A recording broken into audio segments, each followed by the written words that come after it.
Bienvenue à tous les amis, un plaisir de vous retrouver chaque semaine. Merci de liker et de partager, ça nous aide énormément à diffuser cette lumière. De plus en plus de personnes se renforcent grâce à vous. On peut faire teshuva à un juif en un seul clic. S'il vous plaît, aidez-nous. Le but de ce cours, il est tellement important les amis. Arrivez à transformer toutes vos épreuves, toutes celles que vous connaissez tellement bien, qui font tellement partie de votre vie, que vous avez tellement envie de vous débarrasser, les transformer à ce qu'on appelle en tremplin, en proximité avec Akadosh Baruch Hu. La seule solution, je vous la fais super court, c'est de vivre avec la vérité. La vérité, il n'y en a qu'une, elle s'appelle Akadosh Baruch Hu. Tant que tu la comprends pas, tant que tu la ramènes pas dans ta vie, eh ben, tu seras toujours en manque. Il y aura toujours un manque qui va t'accompagner, Chas v'Shalom. Ce n'est pas une malédiction, c'est une réalité. Tant qu'on n'est pas conscient de ça, on ne peut pas commencer ce cours. On ne peut pas commencer la vie. On ne peut pas commencer à vouloir ce qu'on appelle changer et améliorer tous nos problèmes. Alors je vous raconte une histoire. Une histoire qui s'est passée environ 2 semaines à Gaza. Un soldat qui s'apprête à rentrer là-bas. Il est accompagné par quelqu'un de ma famille qui travaille à Yehoud Hatzalah. Yehoud Hatzalah, c'est un organisme extraordinaire qui sauve des vies à chaque seconde, Rabotai. Tu les appelles en Israël et ils sont en quelques minutes chez toi pour te sauver.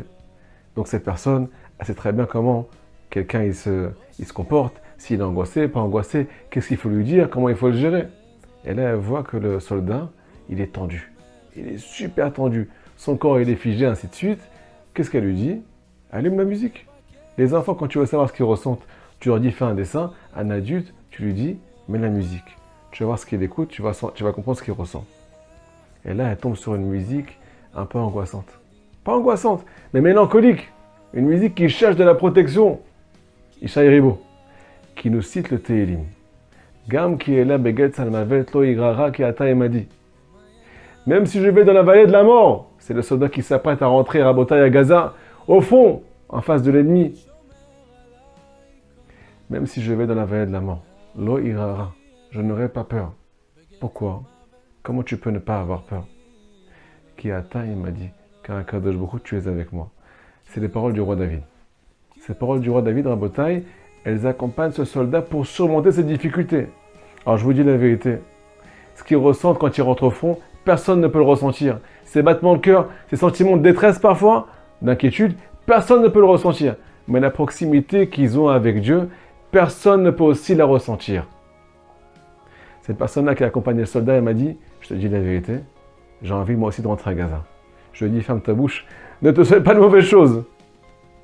Elle m'a dit pourquoi? Parce qu'elle m'a dit, qu'est-ce qu'il doit ressentir, quelle proximité il doit avoir avec Akadosh Baruch Hu. Son cœur combien doit être collé à Hachem. Pourquoi? Parce qu'il n'a plus de solution, parce que maintenant il est en vrai danger. Donc qu'est-ce qui s'est passé les amis? Cette épreuve, ce danger-là, elle a ce qu'on appelle collé au ciel. Collé à la vérité. Il n'y a que Hachem qui peut te sortir de ton problème. Il n'y a que Hachem qui peut te protéger. Tous les soldats dernièrement, qu'est-ce qu'ils demandent? Des tefilines, des tzitzit. Ils veulent la protection. Ils veulent le deuxième gilet pare-balles qui s'appelle mettre les tzitzit.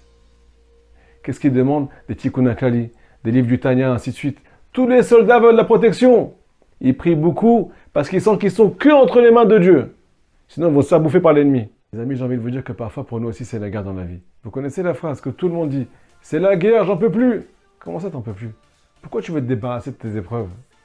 Rabotai, cette phrase-là, elle est marquée dans la Torah. C'est la milchama lo yevecha. Lorsque tu sortiras en guerre contre ton ennemi. Rabotai, c'est pas un ennemi, c'est un ami. Tu as une grosse valise. Tu sens que t'en peux plus. Fais comme ce soldat. Faut pas que cette épreuve-là t'arrive pour rien, Chas v'Shalom. Ou bien que tu crois qu'elle t'arrive pour rien. Qu'elle soit là juste pour te déstabiliser, juste pour t'écraser. Prends cette grosse valise-là. Et je t'en supplie, ne la fous pas à la poubelle. Au contraire. Utilise-la pour te rapprocher d'Akadosh Baruch Hu. Rends-lui cette valise-là.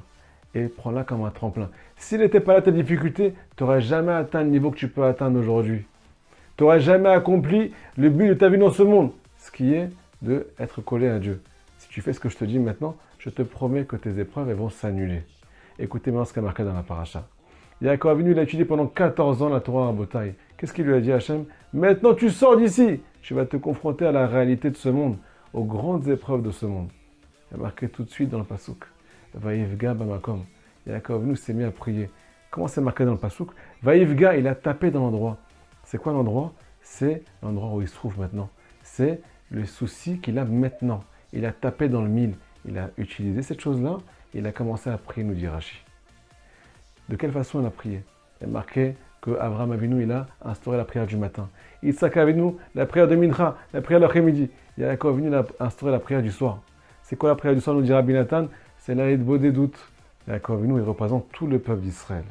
Il te dit pendant la prière du soir, quand c'est la nuit dans ta vie, quand tu ne vois plus la lumière, tu as une seule solution. Venir parler à Hachem. Venir t'isoler avec Hachem. Tout lui raconter. Et là, qu'est-ce qui se passe? Comme tu es une âme juive, tu as la possibilité de transformer la pénombre en lumière. La grande difficulté en grande proximité. Il y a marqué juste après, puis Yaakov Avinu, il a fait un rêve.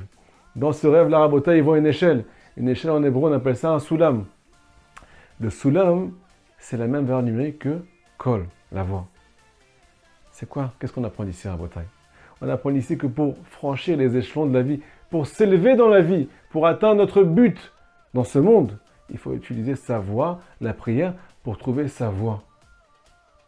Celui qui fait ça à Botaï, il va arriver à ce qu'a marqué dans la suite du Passouk. Yaakov Avinu, il s'est réveillé et il a compris que l'endroit où il se trouvait maintenant, c'est l'endroit du Beth Amikdash. À Botaï, il a des doutes, c'est le Beth Amikdash de chaque juif qui est en exil. Celui qui vient prendre tous ses soucis et en parler à Dieu, nous dit Rabbi Nachman, je vais vous prendre la tête du matin au soir, jusqu'à que vous arriviez. Faites Idbo des doutes. Venez lui parler, les Faresh Sichato, tout lui raconter, les grandes difficultés. Même pas prier, juste lui parler. Et aussi les grandes réussites. Échangez ça avec lui. Mettez-le dans votre vie, tout va changer. Votre battement de cœur, il va changer. Vos soucis, ils vont changer. Vous allez être serein, vous allez être fier, vous allez vous sentir accompagné. Celui qui fait ça à Botaï, il vit le Beth Amikdash dans ce monde, même en exil. Les amis, j'espère que le message est passé. Shabbat Shalom.